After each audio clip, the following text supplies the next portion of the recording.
지금 우리가 이렇게 숨을 쉬는 것만으로도 사실은 기적이라고 할 수 있습니다. 예. 어려움과 또 힘겨운 여건이 갑작스럽게 닥칠 수 있는데 우리의 하루하루 삶이 하나님이 주신 은혜요 기적입니다. 우리는 살아가면서 기적의 모습을 가끔씩 경험합니다. 제가 겪은 기적 중 가장 큰 것이라고 생각되면은 제가 아이를 낳은 것입니다. 제가 낳은 것은 아니고 제 아내가 낳은 것이지만 저는 사실 결혼하면은 금방 아이를 낳는 줄 알았어요. 아이가 생기는 줄 알았습니다. 그런데 1년, 2년, 3년 지나가도록 아이의 소식이 없는 거예요. 당시에 제가 부목사였기 때문에 사택이 있었습니다. 저보다도 제 아내의 어려움이 존재했습니다. 왜냐하면 제 아내는 이곳 제2교회에서 엄마 뱃속에서부터 교회를 다닌 모태 신앙이었습니다. 그러니까 우리 권사님들이 그 어린 시절을 보았죠. 그래서 그 아이가 장성해서 전도사님과 결혼을 한 것입니다. 소위 당시로서는 새끼 사모라고 그랬습니다. 그런데 결혼하고서 몇 년이 지난 후에 아이 소식이 없으니까 지나가는 말로 물어봤을 거 아니에요. 뭐 좋은 소식 없냐고. 그러면 이제 말씀하시는 분은 한 분이지만 저희 교인 숫자가 좀 되잖아요. 권사님들이 많으시잖아요. 그것이 숫자가 많게 되니까 마음에 부담감과 또 힘겨움이 있었습니다. 그러던 어느 날 또한 임신을 한 것 같은 느낌이 와서 병원에 갔어요. 저는 이제 바깥에 있었는데 병원에서 나오는 모습이 이제 얼굴을 찌푸리면서 안 좋은 모습이더라고요. 그래서 이번에도 아니구나 하는 마음을 가졌는데 임신이 됐었다는 거예요. 그래서 왜 근데 표정이 그러냐 그러니까 아이 태아를 안전하게 지키는 주사를 맞았는데 그게 너무 아파가지고 울상을 지었다는 겁니다. 여러분들도 살아가면서 기적과 같은 기적의 순간을 최소한 몇 번은 경험했을 줄 압니다. 성경은 기적의 이야기입니다. 오늘 구약에서 이스라엘 민족이 애굽의 노예 생활을 벗어나서 가나안에 이르기까지 하나님은 기적을 보여주셨습니다. 애굽 백성들에게 그 가나안에 탈출시키기 위하여 10가지의 이적의 재앙을 내리셨죠. 그리고 애굽을 탈출하여 홍해바다에 이르렀을 때에 뒤에는 자신들을 죽이려 한 애굽의 군사들이 자신들을 다가옵니다. 절대 절명의 순간에서 하나님은 홍해를 가르는 기적을 보여주셨습니다. 그 이후에 이스라엘 민족은 광야의 여정을 시작합니다. 광야의 끝은 가나안 땅이었습니다. 하나님은 본문 7절에서 아름다운 땅 가나안에 대하여 설명을 합니다. 산과 골짜기마다 시냇물과 샘물이 흐르는 풍족함이 있었습니다. 밀과 보리가 나는 땅이었고 포도와 석류가 열매를 맺었고 꿀과 무화과 잎이 솟아나는 그러한 땅이 바로 축복받은 가나안이었습니다. 그러한 가나안을 향하여 이스라엘 민족은 40년 동안 힘겨운 여정을 지속하였습니다. 하지만 그들은 마음이 강박하여 자신을 구원해 준 하나님께 대한 원망과 불평을 터뜨렸습니다. 만나가 너무 지겹다고 하여서 하나님으로부터 징계를 받기도 하였습니다. 하나님께 불순종한 민족이었지만 하나님은 그 백성들을 포기하지 아니하시고 버리지 아니하시고 끝까지 그들을 훈련시켰습니다. 그 훈련의 여정 속에서 하나님은 그 백성들을 인간의 힘으로는 도저히 살아갈 수 없는 광야로 내어 놓은 것입니다. 광야의 훈련 과정은 그들이 하나님의 명령을 어긴 징벌의 모습이지만 부모가 사랑하는 자녀를 올바로 양육하기 위하여 징계를 내리듯이 또 다른 하나님의 사랑의 표현이었습니다. 고난과 역경 속에서 훈육하여 사랑의 매를 그들에게 보여준 것입니다. 하나님은 본문 2절에서 이 훈육을 기억하라 라고 말씀하십니다. 우리 본문 2절 말씀을 함께 봉독하겠습니다. 내 하나님 여호와께서 이 40년 동안에 내게 광야길을 걷게 하신 것을 기억하라. 이는 너를 낮추시며 너를 시험하사 내 마음이 어떠한지 그 명령을 지키는지 지키지 않는지 알려 하심이라. 아멘. 40년 동안의 광야길을 기억하라라는 것입니다. 죽음의 위기를 넘기고 힘겹게 한 걸음 한 걸음 걸어갔던 그 길, 어쩌면은 기억조차도 하기 싫은 그 길을 왜 하나님은 기억하라고 하셨을까요? 그 이유는 하나님께서 그 광야의 길을 허락하셨기 때문입니다. 그 광야의 길은 힘겹고 어려운 이스라엘 백성들에게 문제가 되는 것이지만 그 어려움을 극복하고 나아갈 것을 하나님은 증거하시고 인도하신 것입니다. 하지만 하나님은 그 가운데 말씀하십니다. 너희가 내가 준 어려움을, 내가 부여한 시험을, 내가 허락한 고난을 기억하라 라고 하셨습니다. 하나님께서 주시는 그러한 말씀 중에 왜 계속적으로 기억하라 라고 강조하십니까? 보통 시계나 컴퓨터나 에어컨 같은 물건이 고장나면 AS를 부르거나 또 사람을 부르기도 합니다.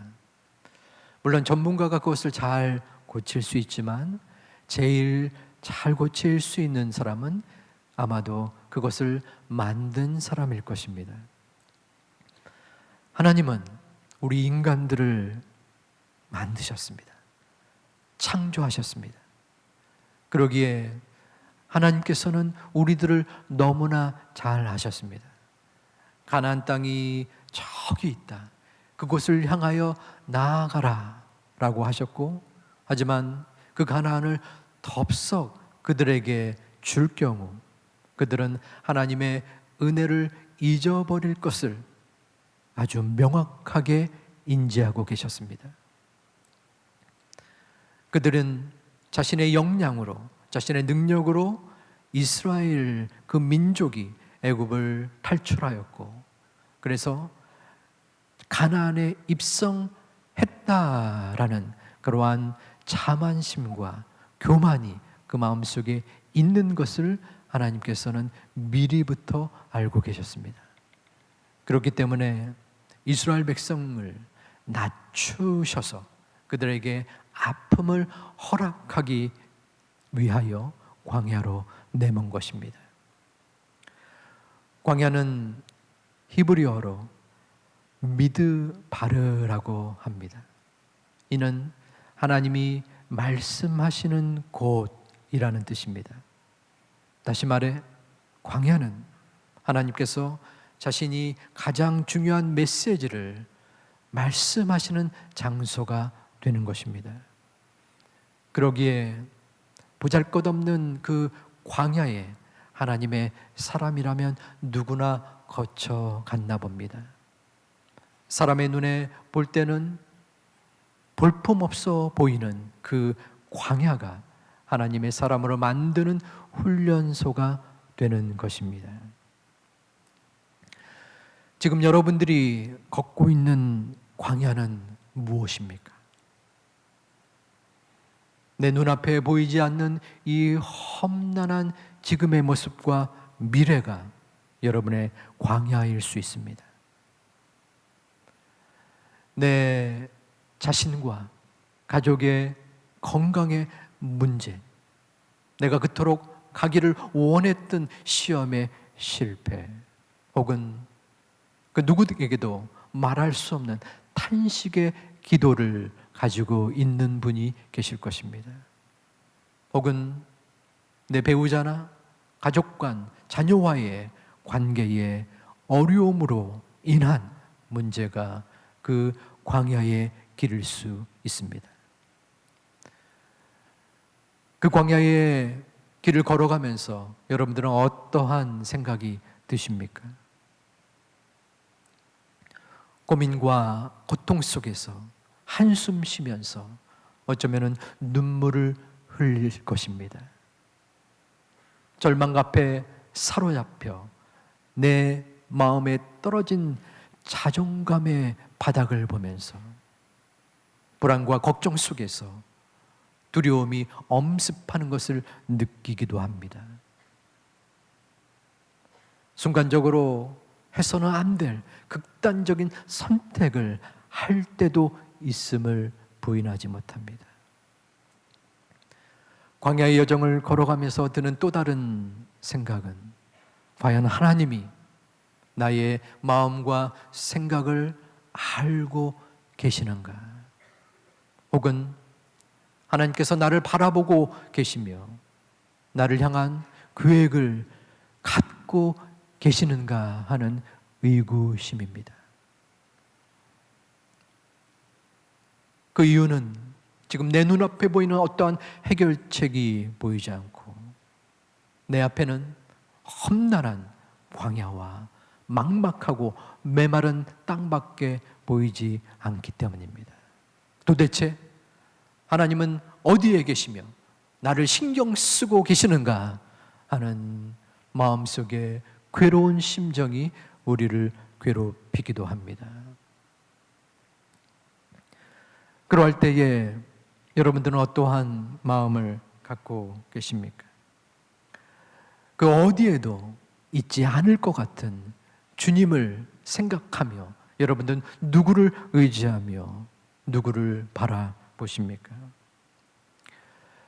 그럼에도 불구하고 하나님은 저와 여러분의 모든 것을 너무나 잘 아시고 돌보시는 분이십니다.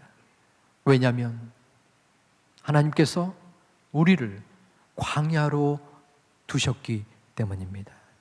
우리를 광야의 훈련으로 들어 놓으셨기 때문입니다. 광야를 광야 학교라고도 말합니다. 아무도 없는 그 어두움과 어려움의 상황 가운데에 우리가 배울 수 있기 때문입니다. 광야의 절망과 고통 속에서 나의 낙심 가운데 아버지 하나님을 만나고 그분을 의지할 수밖에 없는 상황을 통하여 우리가 하나님께로 다가설 수 있기 때문입니다. 그리고 그 광야의 학교를 졸업한 후에, 지난 후에는 우리가 조금 더 신앙으로 성숙할 수 있다는 것입니다. 우리에게 기적은 무엇입니까? 우리는 가나안을 꿈꾸는 사람들입니다. 우리가 광야를 지날 때 그 광야를 버틸 수 있는 원동력 중에 하나는, 가장 큰 것은 아무래도 가나안입니다. 가나안을 소망하며 그 가나안에 도달하기를 꿈꾸며 그 가나안에 다가서기를 바라는 마음으로 눈물을 흘리며 광야의 길을 걷고 있는 자들이 이스라엘 백성이요, 바로 우리들입니다. 그러나 광야가 우리의 전체적인 목표가 되어서는 안 됩니다. 광야는 우리가 하나님을 의지하고 하나님께 나아갈 때 우리에게 주시는 자연스러운 결과입니다. 실제로 이스라엘 백성이 애굽을 나와 40년간을 걸어서 힘겹게 가나안에 도착했을 때 그 세대는 가나안 땅을 밟지 못했습니다. 눈으로만 볼 수밖에 없었습니다. 우리에게 기적은 무엇입니까? 우리에게 기적은 가나안이 아니라 광야입니다. 좀 더 정확하게 말하면 그 광야 속에서 역사하시는 하나님의 인도함입니다. 우리가 광야로 던져지지 않고서는 하나님을 만날 수 없습니다.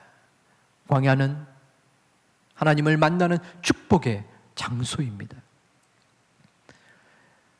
이스라엘 백성이 그 광야에서 먹을 것이 없을 때 하나님은 만나를 주심으로 살아날 수 있도록 했습니다. 그리고 그 의복이 헤어지지 않게 했습니다. 우리 본문 3절과 4절을 함께 봉독하겠습니다. 너도 알지 못하며 내 조상들도 알지 못하던 만나를 내게 먹이신 것은 사람이 떡으로만 사는 것이 아니요 여호와의 입에서 나오는 모든 말씀으로 사는 줄을 내가 알게 하려 하심이니라. 이 40년 동안에 내 의복이 헤어지지 아니하였고 내 발이 부르트지 아니하였느니라. 아멘. 광야 생활에서 모든 삶이 고갈되었을 때 하나님은 백성들에게 만나를 주셨습니다. 40년 동안 한 끼 한 끼를 빼놓지 않고 매일매일을 만나를 먹을 수 있게 하셨습니다. 그리고 그 의복 하나로 헤어지지 않고 버틸 수 있게 만들어 주셨습니다. 또한 그 발이, 그 험난한 광야의 길을 걸어가는 그 발이 결코 부르트지 않는 은혜의 역사를 주셨습니다. 먹을 것을 주시고 입을 것, 또한 그 육신을 만져주신 하나님을 이스라엘 백성들은 경험한 것입니다. 하나님만 붙들면은 내가 이 광야에서 살 수 있을 수 있다라는 것을 체험케 하신 것입니다.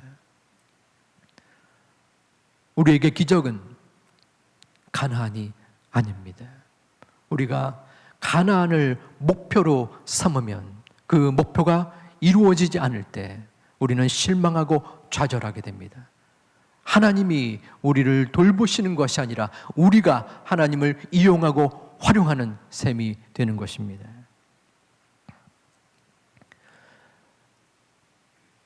모세는 신명기를 통하여 우리에게 말씀하십니다. 이스라엘 백성에게도 말씀하시지만 2022년 현대를 살아가고 있는 우리에게 하나님의 말씀으로 증거합니다. 그 풍요로운 가나안을 바라보지 말아라. 너에게 그 광야의 하나님을 잊지 말아라. 광야에서 광야에서 너를 돌보시며 너를 이끄시며 너를 사랑하시고 인도하시는 하나님을 바라보아라. 그것이 바로 기적이다라고 말씀하십니다. 이 광야의 기적을 여러분 마음속에 믿고 의지하는 소중한 하나님의 자녀들이 되시기를 주님의 이름으로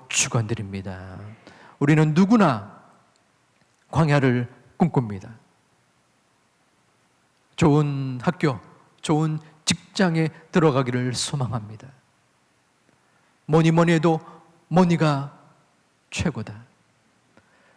너희 마음속에 친구들과 주변의 사람들과 경쟁해서 이겨야 된다. 성공해야만 밥을 먹을 수 있다. 우리는 어려서부터 귀가 따갑게 부모님과 주변의 사람들로 들었던 인식과 또한 세상의 진리가 있습니다. 그래서 경쟁의 구도 속에서 이기려고, 성공하려고 무던히도 애를 쓰고 있습니다. 그것은 세상이 말하는 가나안입니다. 여러분의 심령은 무엇입니까? 여러분들은 무엇을 의지하고 있습니까?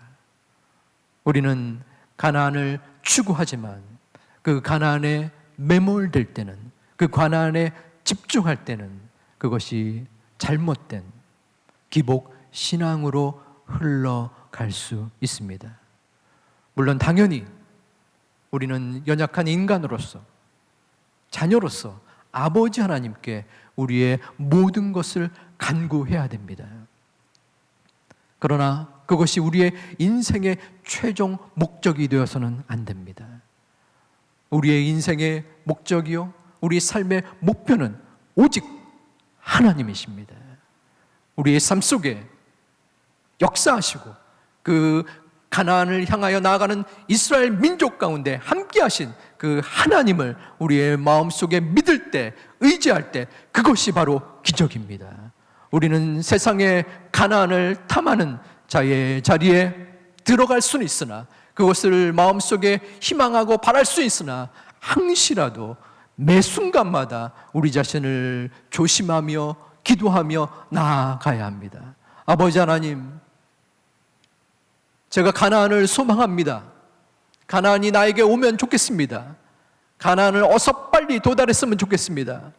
그러나 그럼에도 불구하고 제가 그것을 목표로, 목적으로, 초점으로 삼지 않도록 도와주시옵소서. 설령 가나안을 따라가는 이 광야의 순간이 넘어지고 쓰러지고 도저히 일어날 수 없는 안타까움 속에 있을지라도 그것이 주님의 인도함이라면, 그것이 주님이 나에게 요구하시고 그것을 향해서 나아가기를 바라시며 제가 눈물 뿌려 그것을 바라보며 나아가겠습니다.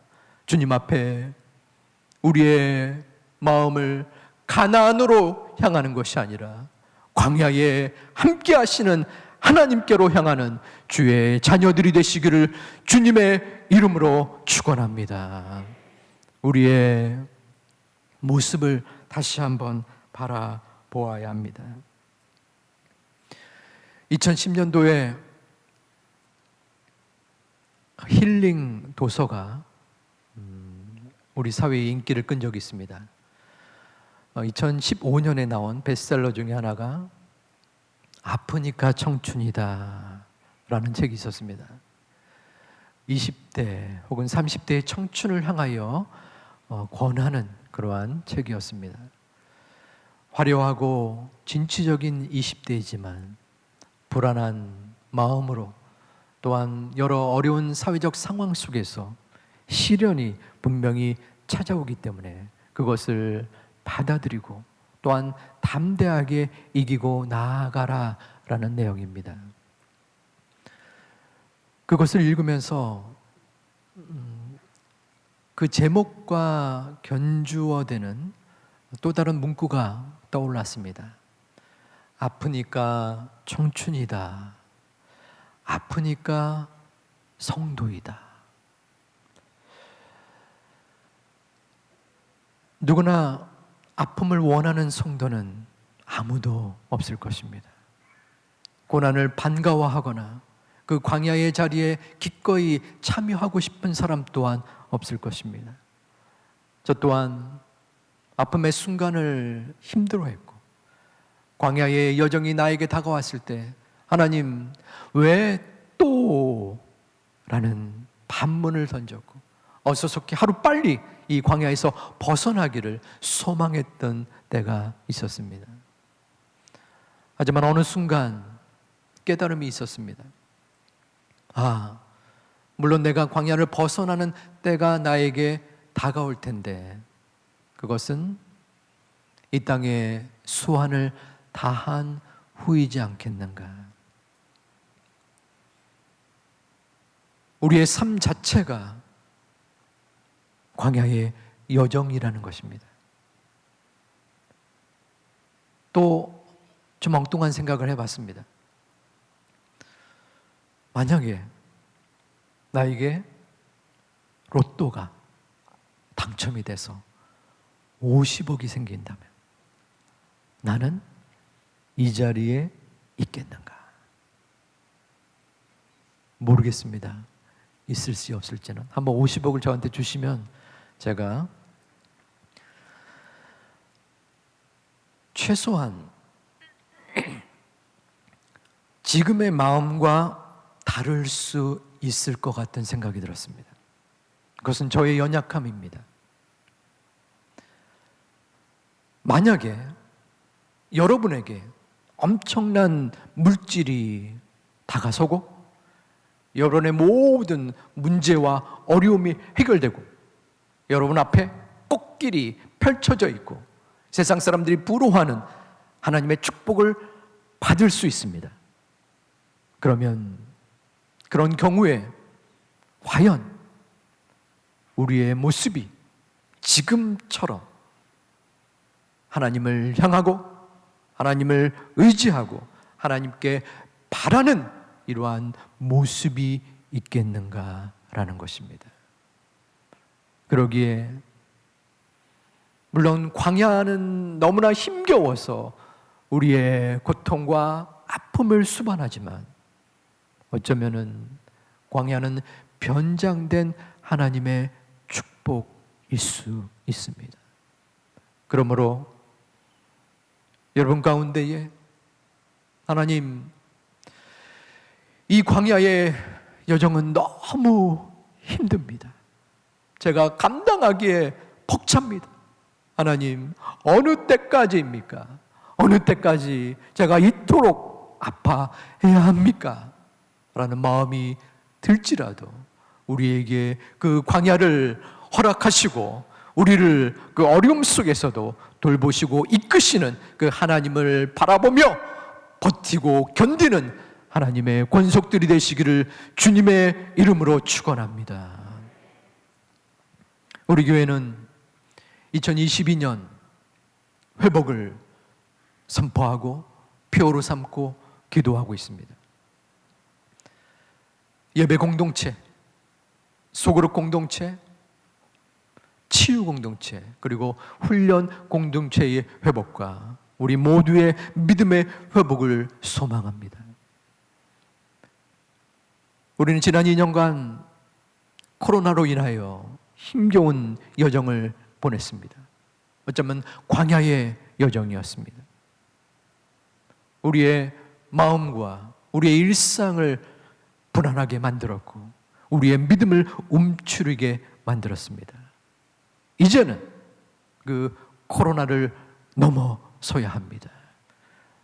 코로나를 넘어서 극복하고 이겨 나아가야 합니다. 지금은 사순절 기간입니다. 이제 4월에는 고난주간이 있고 부활주일이 다가옵니다. 이제는 기도할 때입니다. 우리가 하나님 앞에 예수님의 고난을 바라보면서 그 고난 속에서 부활로 나아가신 그 주님을 기억하며 우리의 고난 가운데 하나님 앞에 기도할 때가 이제는 본격적인 지금의 순간입니다. 고난의 주간에 4월 11일부터 15일까지 있을 고난 주간의 표를 함께 나누기를 소망합니다. 고난 주간에 우리는 새벽을 깨울 것입니다. 그것은 미러클 모닝입니다. 고난 속에서 우리는 기적의 새벽 예배와 기적의 아침을 꿈꾸며 소망합니다. 예수님은 기적으로 우리에게 찾아오셨습니다. 하나님의 아들이 처녀의 몸을 빌어서 이 땅에 인간의 모습으로 태어나셨습니다. 공생의 기간 동안 기적으로 소외된 자, 병든 자, 죽은 자를 살리셨습니다. 기적의 복음을 선포하셨고 가르치셨습니다. 그 가운데에 고난을 맞이하였습니다. 그 고난은 아무도 돕는 이가 없는 제자들마저 그를 배신하고 또한 아버지 하나님마저 내침을 받은 어려움의 순간이요 또한 광야의 여정이었습니다. 그러나 결국에는 그 고난은 부활로 이루어집니다. 그 부활은 승리의 부활입니다. 우리의 마음속에 고난이 있습니까? 여러분의 심령 속에, 여러분의 환경 속에 광야의 여정이 있습니까? 고난의 순간에 기도해야 합니다. 고난 가운데 임하는 하나님의 은혜를 바라보며 역사를 바라보며 기적을 바라보며 기도해야 합니다. 광야 속에서 우리는 기적을 소망하며 기도해야 합니다. 기도하는 여러분 가운데 하나님께서 기적을 보여줄 것이며 그 기적 속에서 하나님의 은혜를 찬양하고 감사하는 제2 가족이 되시기를 주님의 이름으로 축원드립니다. 우리가 지금 이 자리에 있는 것이 기적입니다. 우리의 호흡으로 불편하고 힘들지만 우리가 생명호흡을 주신 오늘 하루가 있기에 이 자리에 나올 수 있는 것입니다. 이 땅에 수십억의 인구가 있는데 그 가운데 우리를 구원하신 구원자로 택하여 주시니 그것이 기적입니다. 그러므로 우리는 그 기적을 보여주신 그 하나님께 어떠한 모습을 보여야 합니까? 아직까지도 내가 가진 욕심과 내가 가진 기도의 제목, 그것이 중요하긴 하지만 그것이 내 삶의 우선적인 목표요 방향이긴 하지만 우리에게 구원을 주시고 우리에게 생명을 주시고 우리에게 기적으로 함께 하신 그 하나님 앞에 그 뜻과 섭리를 담아서 기도해야 합니다. 미라클 모닝을 선포하며 함께 동참하기를 제가 맡은 책임의 자리에서 말씀드립니다. 우리는 우리의 능력으로 하나님께 나아갈 수 없는 불충한 존재입니다. 우리의 힘으로는 자랑하고 교만하고 하나님을 멀리하고 하나님께 우리의 믿음을 보이지 할 수 없는 미약한 존재가 바로 우리들입니다. 그러기에 우리는 항상 기도하고 항상 말씀 가운데 우리의 적은 믿음을 유지하려고 향상시키려고 노력해야 되는 존재입니다.